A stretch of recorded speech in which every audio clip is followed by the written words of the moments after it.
Good morning friends. आज आपका measure of common error से सेट नंबर 189 एसएससी एसटी का एग्ज़ाम है। ये 2010 में आया हुआ 20 क्वेश्चन का एग्ज़ाम है, यानी कि कोई मेंस का एग्ज़ाम है ये, जिसमें 20 क्वेश्चन आए हुए हैं मेजर ऑफ कॉमन एरर के। चलते हैं उन क्वेश्चनों पे। पहला क्वेश्चन है, कह रहा है कि be reassured to his boss that he had no plans to leave the company. Be reassured to his boss that he had no plans to leave the company। यहाँ प्रॉब्लम इसके पहले पार्ट में ही है। क्या है प्रॉब्लम कि assure और री एश्योर के साथ में, वो तो खैर एक ही बात है, चाहे एश्योर कह लो या री एश्योर कह लो, के साथ कभी भी हम लोग प्रपोजिशन टू का इस्तेमाल नहीं करते। यस, इनके साथ में प्रपोजिशन टू का इस्तेमाल नहीं किया जाता है। एश्योर के साथ में और री एश्योर है, सेम ही वर्ड है, इसके साथ टू का इस्तेमाल नहीं किया जाता। इनके साथ में डायरेक्ट कोई भी समबडी या समवन डायरेक्ट आता है। तो यहाँ पे ही reassured his boss that he had no plans to leave the company. Sentence इस तरह ठीक होगा। नेक्स्ट सेंटेंस है, the company reports that the demand for their computers are going every day. Company ने रिपोर्ट किया है कि जो डिमांड है उनके कंप्यूटर्स को लेकर के वो बढ़ रही है दिन प्रतिदिन। अब यहाँ ध्यान दीजिए, the company reports, company singular है, सिंगुलर वर्ब लगाई, कंजक्शन आ चुकी है दैट, नया सेंटेंस शुरू हो चुका। इसका मतलब सेंटेंस है सब्जेक्ट आपका द डिमांड। मैंने आपको बताया है कि प्रेपोजिशन के बाद वाले पार्ट को कुछ नहीं मानते फॉर देयर कंप्यूटर्स। तो डिमांड के अकॉर्डिंग यहाँ सिंगुलर वर्ब होनी चाहिए थी, आर की जगह यहाँ इज होना चाहिए था। क्या होना चाहिए था आर की जगह इज, क्योंकि डिमांड सिंगुलर है इसलिए सिंगुलर वर्ब आएगी। वो सिंपल सा फंडा है इसका। चलते हैं नेक्स्ट सेंटेंस पर। सेंटेंस नंबर थर्ड क्या कह रहा है उसको देखते हैं। कह रहा है कि when I saw the dress, when I saw the dress, I knew it was exactly what I had looked for। यानी कि जब मैंने ड्रेस को देखा तो मुझे देखते ही लग गया कि ये वही ड्रेस है जिसको मैं ढूंढ रहा था। यहाँ ड्रेस को ढूंढने का काम पास्ट से चल रहा था, तो यहाँ पे पास्ट में किसी चलते हुए काम के लिए आपको पास्ट परफेक्ट कंटीन्यूअस का इस्तेमाल करना होगा, हैड बीन लुकिंग का इस्तेमाल करना होगा, तो ये सेंटेंस ठीक होगा। यस, ये हो जाएगा आपका had been looking, had been plus ING का इस्तेमाल करना होगा, पास्ट परफेक्ट कंटिन्यूस का इस्तेमाल, तो ये सेंटेंस आपका ठीक हो पाएगा। यस, सो कहना होगा when I saw the dress I knew it was exactly what I had been looking for, जिसको मैं ढूंढ रहा था। I promise I call you as soon as I get home. मैं तुमसे वादा करता हूँ कि मैं तुम्हें फ़ोन करूँगा जैसे ही मैं घर पहुँचूँगा। अब यहाँ पे कह रहा है कि बात फ्यूचर की हो रही है, यानी कि मैं तुम्हें पहुँचने पर फ़ोन करूँगा, ये कहना चाह रहा है। तो I promise I will call you, I promise I will call you, ऐसा होना चाहिए sentence. As soon as I get home, जैसे ही मैं घर पहुंचता हूँ मैं तुम्हें फ़ोन करूँगा, ये मीनिंग निकल रहा है यहाँ पे। जहाँ पे आई will call you sentence future में बनेगा। किस में बनेगा? फ्यूचर में, क्योंकि काम घर पहुँचने के बाद होगा। I am afraid, I am afraid I did a mistake in the calculation. यहाँ पे डिड की ज़रूरत नहीं है, गलती करने के लिए हम लोग लगाते हैं मेक अ मिस्टेक। क्या लगाते हैं? Make a mistake. तो मिस्टेक में मेक की ही सेकंड फॉर्म लगा देंगे, made a mistake, made a mistake. I am afraid I made a mistake in the calculation, जिसका बी पार्ट में मिस्टेक हो जाएगी। The number of application has Ryzen this year by at least 50%। The number और a number, ये दो word आप देखते हैं। पहला है अ नंबर ऑफ, ये लगता है अनिश्चित संख्या के लिए, और द नंबर ऑफ निश्चित संख्या के लिए। इसके साथ प्लूरल वर्ब, इसके साथ सिंगुलर वर्ब। ऐसे यहाँ पे द नंबर ऑफ प्रीपोजिशन के बदल हो तो कुछ मानना ही नहीं है, तो यहाँ पे द नंबर को देखते हुए सिंगुलर वर्ब आ जाएगी, जो कि है। हैज़ के साथ थर्ड फॉर्म आती है, जो कि है। सेंटेंस ठीक है, नो एरर है, कोई दिक्कत यहाँ सेंटेंस में नहीं है। चलते हैं नेक्स्ट सेंटेंस में, सेंटेंस नंबर 7।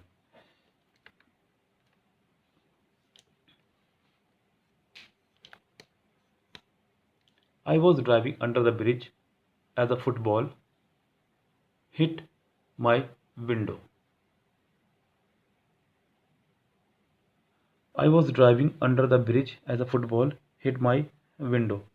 तो कह रहा है कि यहाँ पे सेंटेंस जुड़े हुए हैं आपके पास्ट के, एक तरफ पास्ट कंटिन्यूस, एक तरफ पास्ट इंडेफिनिट।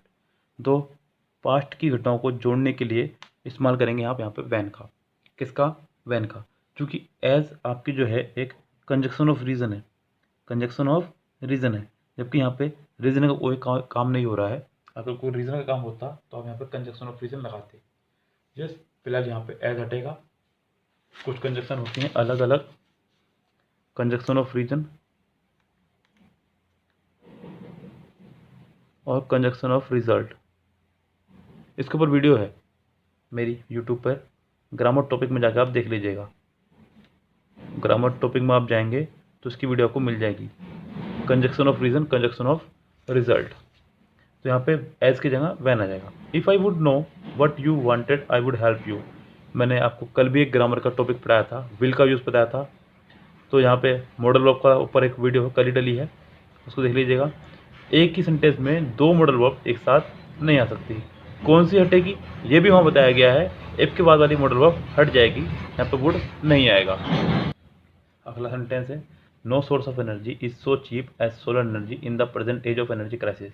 सेंटेंस में अगर कभी भी बीच में आपको दिखाई दे एज और या फिर सो में से कोई भी एक साथ में हो पॉजिटिव डिग्री, तो शुरुआत में आप हमेशा नो अदर का इस्तेमाल करेंगे।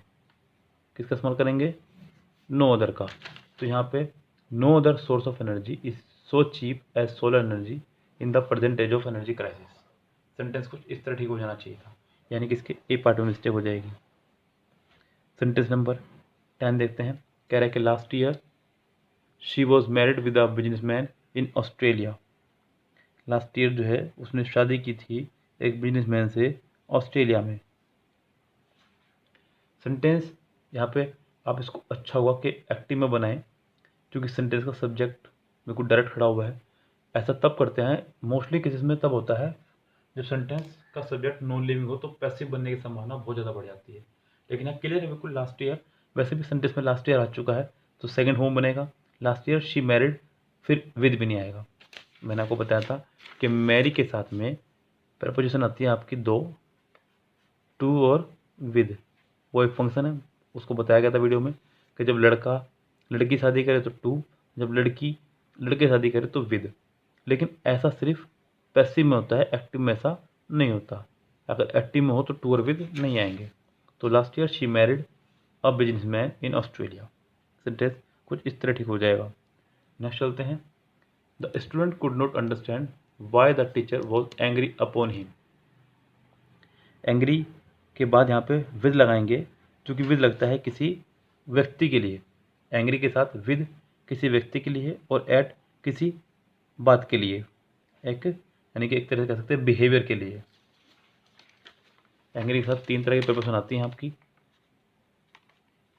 एंग्री के साथ में विद किसी व्यक्ति के लिए, एट किसी बिहेवियर के लिए, टू किसी प्रपोजल के लिए। किसके लिए? प्रपोजल के लिए। यस, याद रखें आप।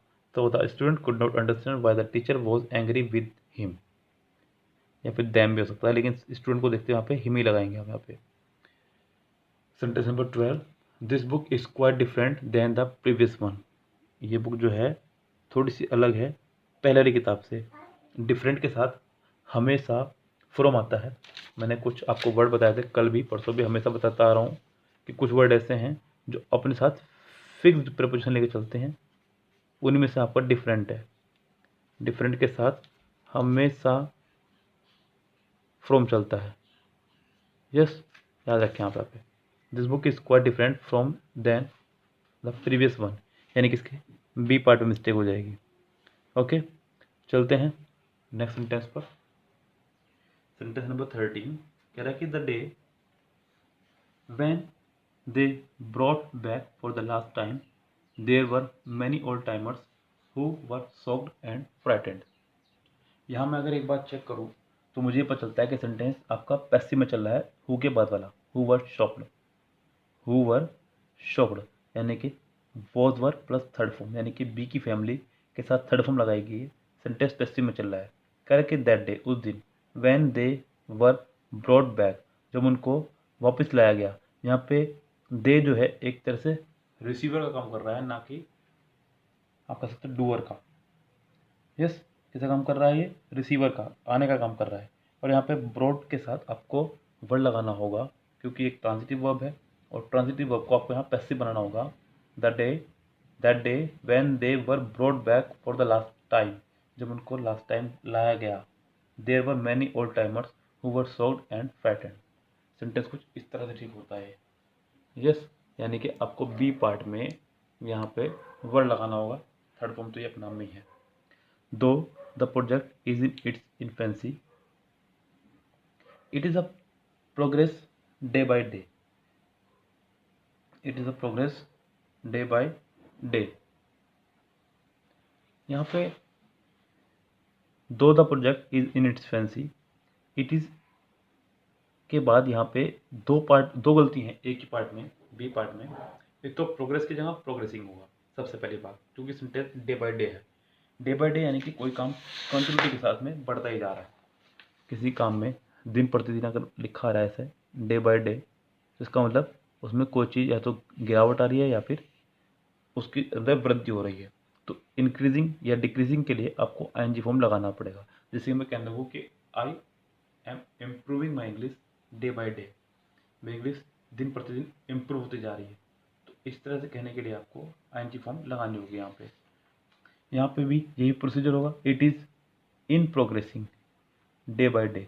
दूसरी बात, इन लगाना होगा अ की जगह, एक तो पीछे देखते हुए। तो फिर आगे वो कह रहा है कि प्रोग्रेसिंग में है, इसमें वो एक प्रोग्रेसिंग में है, प्रोजेक्ट प्रगति में है, तो आपको इन और प्रीपोजिशन वैसे भी आईएनजी आया करती है।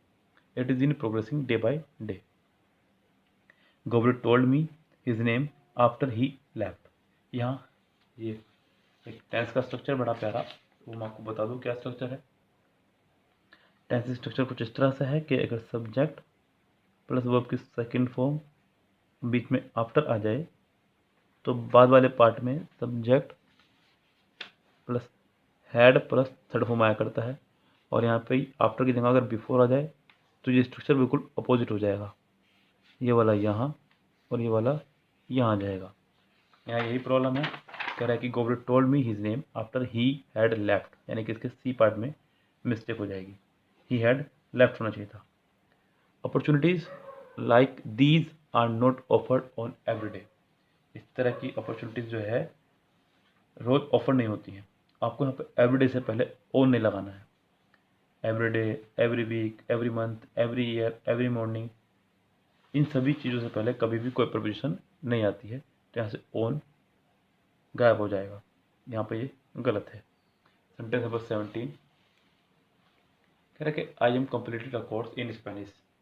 आई एम कम्प्लीटेड की जगह यहाँ पे आई हैव कम्प्लीटेड होगा। अगर आप इसे हमारे साथ थर्ड फॉर्म लगा रहे हैं तो सेंटेंस चले जाएगा पैसिव में, जबकि आपको यहाँ एक्टिव में ही रहना है। कह रहा है कि I have completed a course in Spanish, मैंने अपना कोर्स कंप्लीट कर लिया स्पेनिश से, ऐसा कहना चाह रहा है। क्योंकि करने वाला व्यक्ति एक डूअर है, खुद किया उसने काम, किसी ने उसको करके नहीं दिया है। अगर करने वाला व्यक्ति खुद डूअर हो तो आप सेंटेंस को एक्टिव में रखते हैं, और अगर वो रिसीवर हो सेंटेंस को पैसिव में रखते हैं। I have completed a course in Spanish, sentence के ए पार्ट में ही मिस्टेक हो जाएगी। नेक्स्ट सेंटेंस है the briefing will be held between 2 PM to 3 PM। ये सिंपल सेंटेंस है, पीरियड कंजक्शन का सेंटेंस है।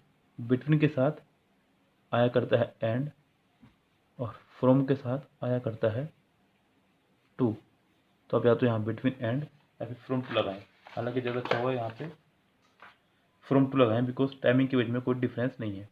2 और 3 के बीच में कोई टाइमिंग नहीं आ सकती। अगर ये लंबा टाइम होता 2 और 4 तो इनके बीच में 3 आता, लेकिन 2 और 3 के बीच में कुछ नहीं आएगा, इसलिए आप बिटवीन की जगह फ्रॉम लगाइए। जिस समय अगर लंबा हो जिसके बीच में कुछ आ सकता हो तो आप बिटवीन एंड लगाते हैं। नेक्स्ट सेंटेंस है, सेंटेंस 2 बचते हैं। He is empowered to act independently in routine matters. He is empowered to act independently in routine matters. तो मुझे सेंटेंस ठीक लग रहा है। सेंटेंस पैसिव में है, यानी कि उसको पावर दी गई है। तो ये एक रिसीवर है कि पावर दी गई है कि अपने काम को अपनी आज़ादी से कर सके। तो यहाँ पे देने वाला कोई और है, ये लेने वाला है, रिसीवर है। रिसीवर से अगर सेंटेंस बन रहा हो तो आप सेंटेंस को पैसिव बनाएंगे और पैसिव ही सेंटेंस का ठीक भाव होगा। ये सेंटेंस नो एरर है, अनलेस यू डू नॉट। ये तो साफ सेंटेंस दिख रहा है। दो नेगेटिव एक साथ कभी नहीं आ सकते। अनलेस भी नेगेटिव है, अन दिख रहा है आपको, और डू नॉट भी नेगेटिव है। यस, एक ही सेंटेंस में डबल नेगेटिव नहीं हो सकता। ये मैं आपको पहले भी कई बार बता चुका हूँ। Double negative, double future, double interrogative, double present, double past, double apostrophe, या कोई भी चीज़ ऐसी जिनके सेम मीनिंग हो वो डबल आ ही नहीं सकती। ये ध्यान रखें आप, कभी भी कोई भी चीज़ हो जाए जिनकी सेम मीनिंग हो वो डबल नहीं हो सकती। तो यहाँ पर अनलेस के साथ आप डोंट नहीं लगाएंगे। चलिए, ये था मिरर ऑफ कॉमन का सेट नंबर 189 का सोल्यूशन। शाम में 6 बजे आज हम लोगों ने 2 सेट्स MB के एक साथ कराए हैं, ओके, और उसमें हमने क्लोज टेस्ट स्किप कर दिए हैं। आज आपको वहाँ पे ये भी हमें एडवाइस देनी है कि ये तरीका ठीक है या हम आपको एक एक सेट ही कराऊँ, क्योंकि 2 सेट क्लोज टेस्ट के साथ एक साथ नहीं किया जा सकते, वो बहुत लेंथी हो जाएंगे, लगभग 1 घंटे की वीडियो हो जाएगी, 1 घंटे से भी ऊपर की।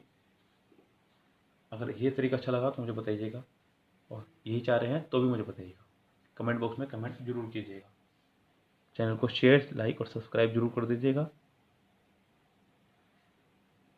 जिससे कि हमारा हौसला आपके लिए बढ़ता रहे और हम इसी तरह से मेहनत से काम करते रहें। फिलहाल लेते हैं आपसे विदा। Have a nice day, see you tomorrow. शब है, गुड नाइट।